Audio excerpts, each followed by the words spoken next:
Yeah,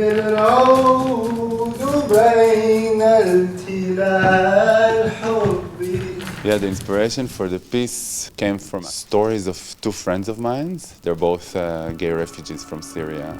And their stories were really getting into my heart, and I was really trying to think, what do I do with all this information? One of them was actually quite young, 15, when he left Syria, and we met in Amsterdam. He was going through a lot of difficulties to find himself. And the other one, he told me all the story that he was going through and all the difficulties and all the horrific and horrible things that he saw during the war, if it's people that are, getting raped, getting killed, etc., etc. And everything that what we see on the social media, this friend of mine and also the other, they experienced that in different ways, going on a boat, crossing the water, walking, taking trains, trying to get into a safe place.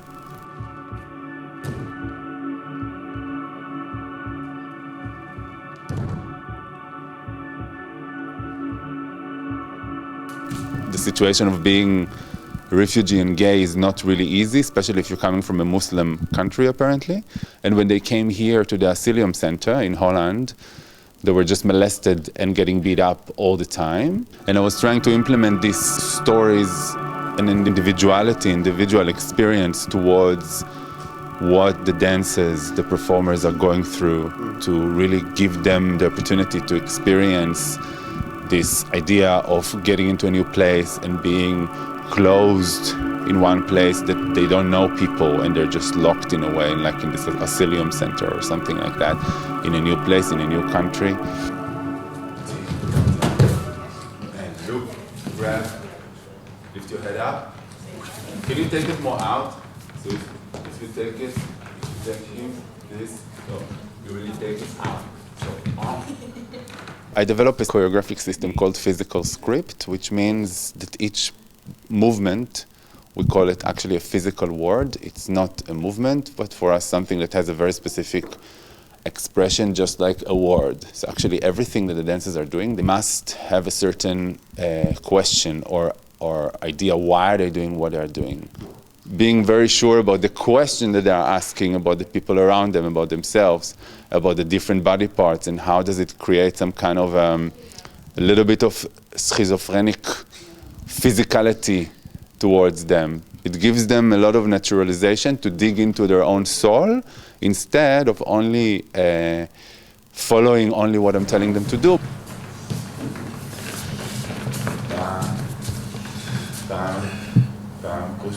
On one side we have the movement material made by Sagi. On the other hand, there's also a movement of emotions and thoughts that I'm working on with the dancers. For me, that is like the immaterial movement in the piece. What's happening between each other, what's happening in their own bubble in their head, and how that influenced the surface. For me, I was very touched by stories of the refugees that are just locked up in a place. And in general, the whole thing that you are on hold. If you are on hold for months or years or whatever, how do you deal with that? Because your life actually stops. It's like to be in a jail. You cannot move. You cannot move on with your life. And I was inspired by the book of Hannah Arendt, like The Human Condition. And she writes about the meaning in life exists by the interaction between people. Then they get triggered by thoughts, emotions, and things start to move.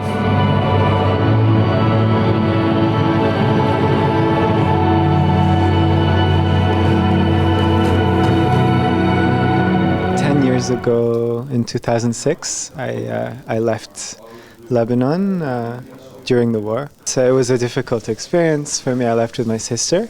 Yep. But and then I had to kind of rebuild a life in another place.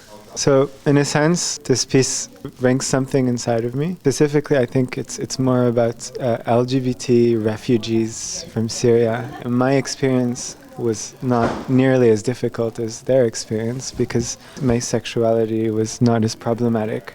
The piece itself is a very emotional experience for me because, I mean, in many ways I relate to what's happening. I had to search very deep inside of myself to bring out these feelings that I felt before, that I maybe don't want to feel anymore.